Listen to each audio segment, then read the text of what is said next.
Leo tarehe 14 mwezi wa 7 nimefanya ziara hapa Chanika mwisho, ziara ya kushtukiza. Sasa hivi ni karibia saa 5 kasorobo. Nimefika mahali hapa nikiwa na viongozi wa NEMC pamoja na jeshi letu la polisi. Mahali hapa ni kiwanda bubu cha kuzalisha plastiki, mifuko ya plastiki kama mnavyoiona, mifuko ya plastiki kwa ajili ya vifungashio. Mifuko hii ina madhara makubwa sana kwenye mazingira yetu.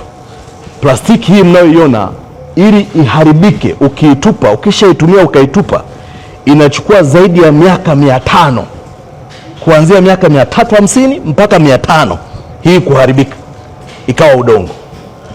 Kwa hii inaathiri sana mazingira.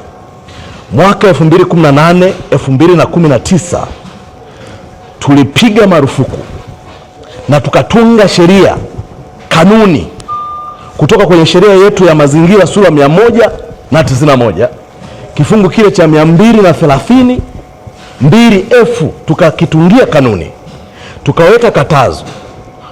Ni marufuku kwanza kuingiza plastiki ndani ya nchi, ni marufuku kusafirisha plastiki nje ya nchi, ni marufuku kuzalisha plastiki ndani ya nchi yetu. Na hapa ndicho wanachokifanya, wanazalisha mifuko hii ya plastiki. Na tukasema ni marufuku kusafirisha, ni marufuku kutunza, ni marufuku kuhifadhi, na ni marufuku kutumia plastiki ndani ya Tanzania, isipokuwa tumetoa exemption kwa viwanda vichache, viwanda baadhi, kulingana na umuhimu wa shughuli wanavyofanya viwanda hivyo na shughuli za kiuchumi ambazo zinahitaji plastiki maalum. Sio hivi vifungashio. Zipo plastiki tumeruhusu zitengenezwe ambazo zinatumika kwenye kufungasha madawa, kwenye sekta ya madawa. Zipo plastiki ambazo tumeruhusu zitumike, ambazo zinatumika kwenye viwanda. Zipo plastiki zinatumika kwenye kilimo. Zipo plastiki zinatumika kwenye ujenzi, na tumeweka masharti magumu kwa viwanda hivyo ambavyo tumevipa vibali vya kutengeneza plastiki hizi.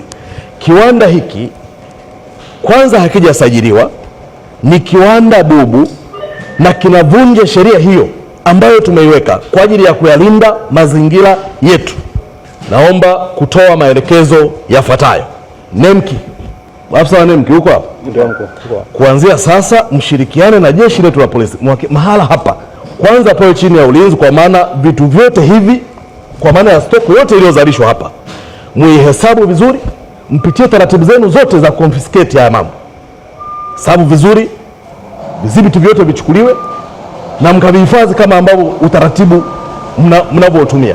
Lakini kuanzia sasa kiwanda hiki kifungwe, na wahusika kwa kutumia sheria yetu ya mazingira sura 191 kifungu kile cha 230 2F wachukuliwe hatua za kisheria.